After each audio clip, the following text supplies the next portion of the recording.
In this video, I'm going to give you 5 things that you need to do with your Quest 2. And if you stick around to the end, I'm going to give you some tips of things that you should avoid. Now, when you first put on a VR headset, it blows your mind. That feeling of being transported into a completely different world, it is bizarre and incredible, and there are thousands of possibilities and things that you can do to make sure you're experiencing VR to its fullest. But it is a bit overwhelming, and when you first jump into this world, you might think, what now? So having this Quest 2 for a little while and probably spending more time in it than I should have, these are the things that I recommend you check out first. First of all, when you first start with the Quest 2, you're sort of just thrown into this meta world and you're not really given that much direction. So the first thing I recommend you do is jump on an app that's already pre-installed on the Quest 2 called First Steps. Now, it isn't the best game in the world, but it will give you a really good feel of all of the capabilities of VR and sort of how to get a hang of the controllers and some of the different things that are common in a lot of different apps on the platform. There are simple games where you can pick up and stack blocks and play with a remote control blimp. You can even dance with a robot and pick up multiple different types of guns and see what the shooting games are going to be like. So secondly, once you're acquainted with the system and you've got the grip of it, then it's time to get your game on. Now, there are a ton of games that you need to pay for and some that are free to experience. A couple of the ones that I would recommend buying are things like Beat Saber or Super Hot VR. Now, as much as these are paid for games, they're really, really good, and also they're quite easy to get the grip of, so it helps you sort of get acquainted to gaming in VR. Beat Saber is basically a cross between Guitar Hero and Star Wars. You basically have lightsabers that you're using to slice blocks in time to music. And Super Hot is this almost like FPS shooter puzzle game where you have to dodge bullets like in the Matrix and shoot guns, and you get to punch people up. It's really, really cool and worth experiencing. And basically, despite looking like an idiot whilst playing it, you will feel like a badass. Now, some free games that are pretty cool are things like Echo VR, which is essentially a cross between football and ultimate frisbee. You're playing in a team of people and you got to get a frisbee through a goal at the end, and you're flying around in zero gravity. Now, the concept is pretty cool. I did notice that the majority of people that I played with were like 12 years old and they were sort of squeaking around. It's the room I'm in. I crouched. Well, you have to try a little bit harder. Just a little bit harder.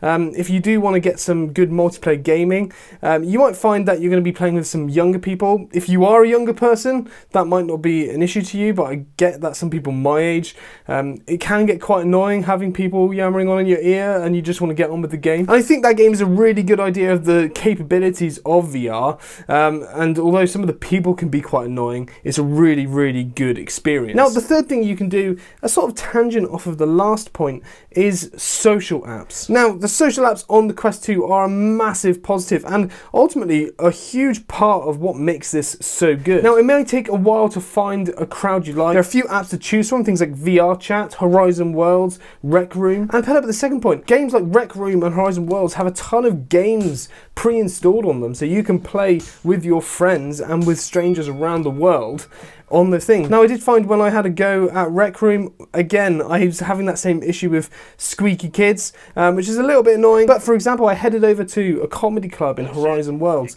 and got to hang out with some people that were a bit closer to me in my age, and it was a good laugh. I had a good chat with a bunch of different people that I would have never met in my life, and it was just a bit bizarre and really cool.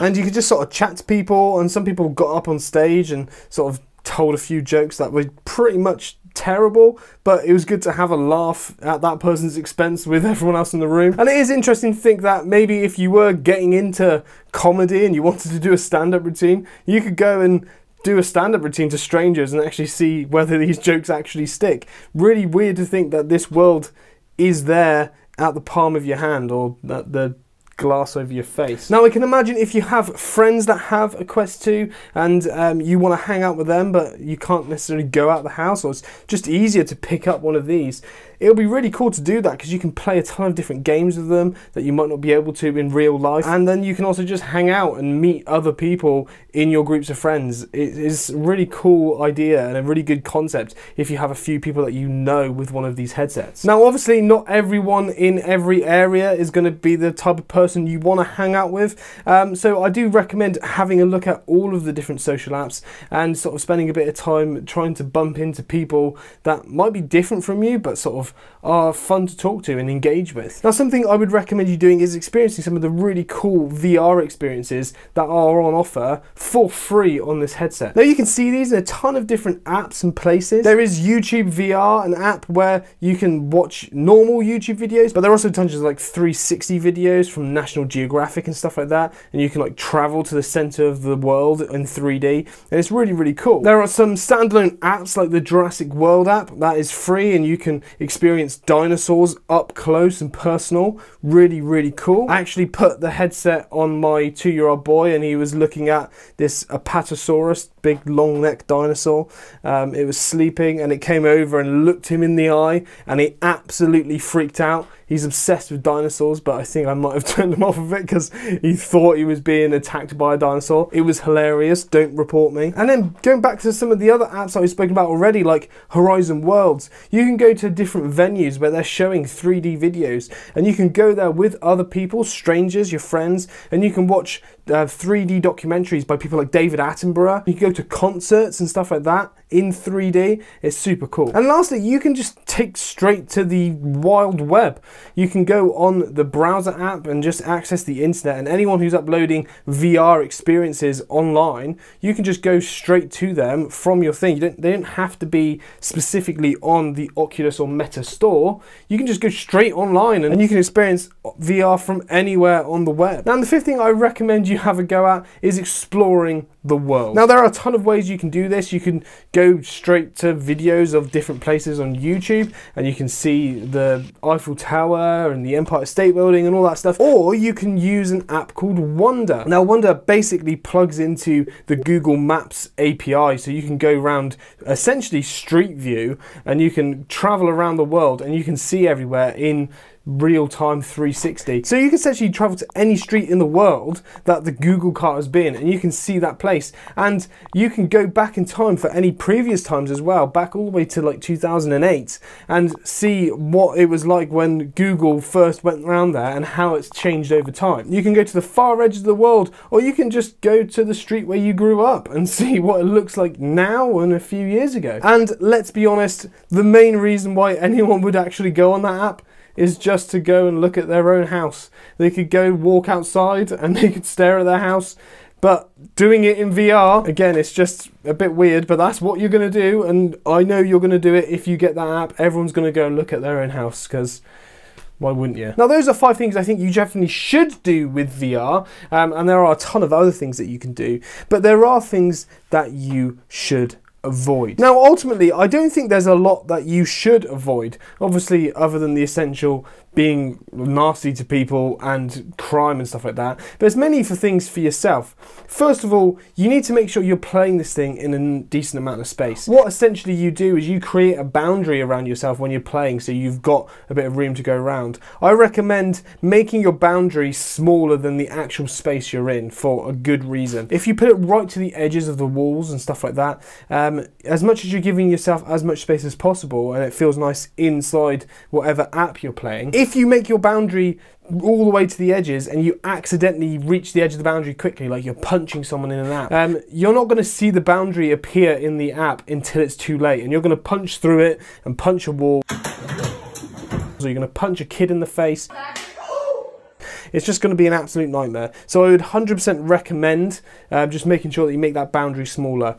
The second tip, you need to avoid this being out in sunlight. Now, it does say that on the lenses before you take the protective film off, and it is massively important. The reason is that the lenses on this headset, they're basically essentially magnifying glasses, and what is going to happen is that if the sun is shining on them, it is going to do to the screen in this what a magnifying glass would do to paper or an ant or something like that.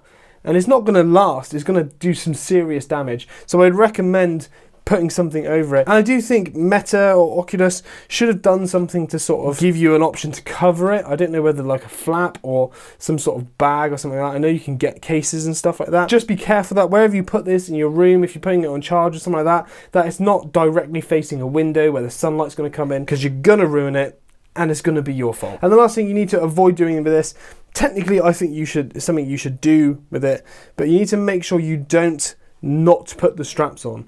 You need to put these straps on, because there are games where you're picking things up and then you're letting go of them, or you're trying to throw objects, and if you don't have the strap on and you're trying to throw things quite far, there's a good chance it's going to slip out your hand. And if it slips out your hand and smashes into a TV, well, again, that is your fault. It comes with straps.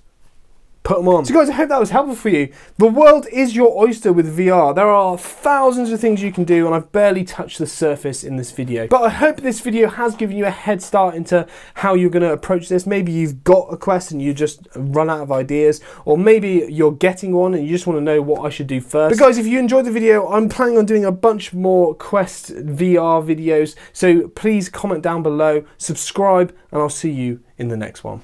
Whoop!